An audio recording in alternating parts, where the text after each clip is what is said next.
Welcome back to the 2016 Afterlife induction ceremony. It's been an exciting event to be sure, and now we return to Lucifer, Satan himself, for the new sinners of this year. Greetings, filth, to the 2016 induction to hell.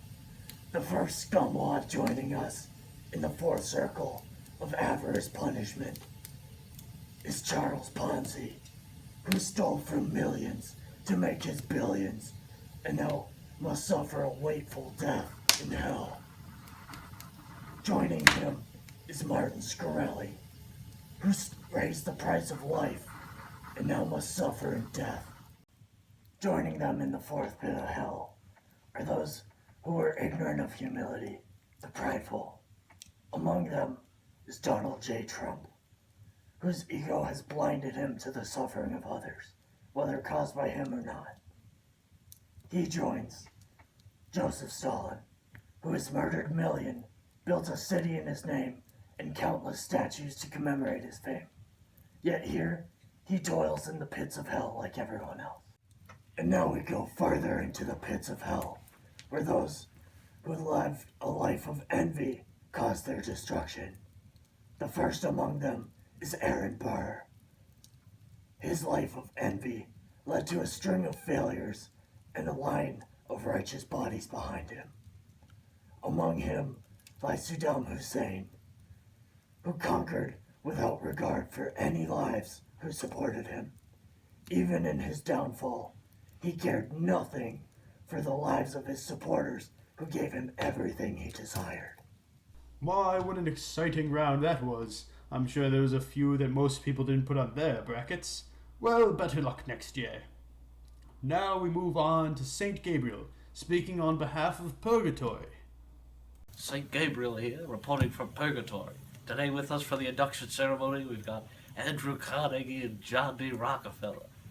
Their greeds in life, Carnegie's from steel and Rockefeller's from oil, led to the destruction of several of their workers' lives and ultimately led to the bankruptcy of those workers. However, they're not as bad as those in hell because they gave millions away to help improve those communities and the lives of those workers. Joining us for envy, we've got Hubert Humphrey, who failed bid at the White House and left him yearning to be president. However, his complete lack of awfulness did not land him in hell, instead landed him in a premier spot in Purgatory. He now has to live with the ranks of silver medalists, vice presidents, and runners-up before him. Joining us for Pride, we've got Gilderoy Lockhart, whose compilation of lies created a false life for him.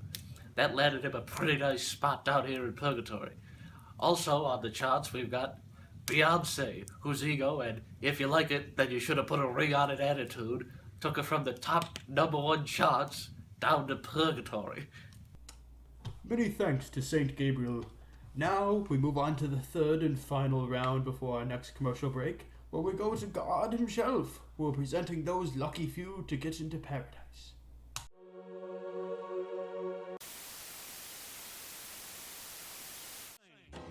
You broke my will, but what a thrill.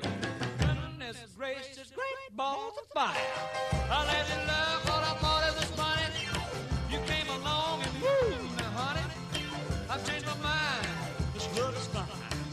Goodness gracious, great balls of fire.